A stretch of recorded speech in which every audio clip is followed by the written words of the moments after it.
মধ্যপ্রাচ্যের দেশ ইরানে হামলার পর যেন এক উত্তেজনার পারদ চলছে। ইসরায়েল আর ইরানের মধ্যে ৬ দিনের তীব্র বোমা হামলার পর চারদিকে একটাই প্রশ্ন, আমেরিকা কি এবার সরাসরি এই যুদ্ধে নামবে, আর তার পরিণতিই বা কেমন হবে? ইসরায়েলকে রসদ জুগিয়ে ইরানের পরমাণু স্থাপনায় হামলার বিষয়ে ট্রাম্পের কাছে জানতে চাইলে তিনি তার জবাব বেশ ঘুরিয়ে দেন। এমনকি ওভাল অফিসেও তিনি একইভাবে কথা বলেন, যেন তার সিদ্ধান্ত শেষ মুহূর্ত পর্যন্ত গোপনই থাকবে। ট্রাম্পের মতে যুদ্ধের সময় পরিস্থিতি দ্রুত পাল্টায়, তাই শেষ মুহূর্তে সিদ্ধান্ত নিতেই তিনি পছন্দ করেন। আমেরিকা যুদ্ধে জড়াবে কিনা এ নিয়ে ট্রাম্পের নিজের দেশেই চলছে তীব্র বিতর্ক।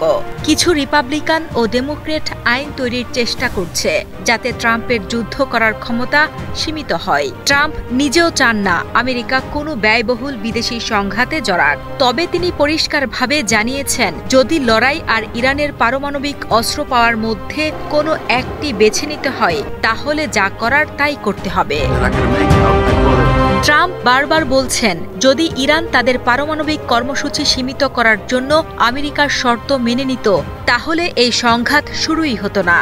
তবে ইরান বরাবরই দাবি করে আসছে যে তাদের ইউরেনিয়াম শুধু বেসামরিক বিদ্যুৎ উৎপাদনের কাজেই ব্যবহৃত হয়। যদিও তার মার্কিন গোয়েন্দা সংস্থা আগে জানিয়েছিল ইরান পারমাণবিক অস্ত্র তৈরি করছে না, যদিও পরে সেই মন্তব্য থেকে সরে আসে তারা। সমালোচকরা মনে করছেন, ট্রাম্প হয়তো ইরানের ইউরেনিয়াম সমৃদ্ধকরণের ঝুঁকি তুলে ধরে সংঘাতে আমেরিকার জড়িত হওয়ার ক্ষেত্র তৈরি করেছেন। গত ১৩ জুন ইসরায়েলি বাহিনী ইরানে হামলা চালানোর পর থেকে মার্কিন যুক্তরাষ্ট্রের সাথে ইরানের আলোচনা থমকে যায়। এই হামলার ফলে ইরানের কিছু প্রতিনিধি, সামরিক নেতা এবং বিজ্ঞানী নিহত হন। ট্রাম্পের দাবি, এই সব কিছুই দায় ইরানের। তেহরানের উপর দোষ চাপিয়ে ট্রাম্প বলেন, কেন এসব মৃত্যু ও ধ্বংসযজ্ঞের আগে আমার সাথে আলোচনা করলেন না? এখন আলোচনার অনেক দেরি হয়ে গেছে। ইরান অবশ্য ট্রাম্পের মন্তব্যের কড়া জবাব দিয়েছে। মার্কিন যুক্তরাষ্ট্রের আনা এমন সব অভিযোগের দায় কখনই মেনে নেয়নি ইরান। এই সম্পর্কে দেশটির ডেপুটি পররাষ্ট্রমন্ত্রী মাজিদ তখত রাভানসি বলেছেন, আমরা কারোর সাথে যোগাযোগ করছি না, আমরা নিজেদের রক্ষা করছি। হুমকির মুখে আমরা আলোচনা করতে পারি না। যদি আমেরিকানরা সরাসরি জড়িত হয়, তাহলে ইরানের হাত বাঁধা থাকবে না।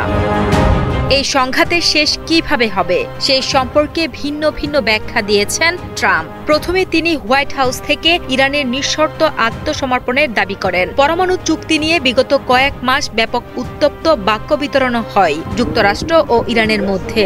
ইরানের নিঃশর্ত আত্মসমর্পণের আহ্বান পুনর্ব্যক্ত করে ট্রাম্প বলেন, নিঃশর্ত আত্মসমর্পণ তার মানে আমি ক্লান্ত।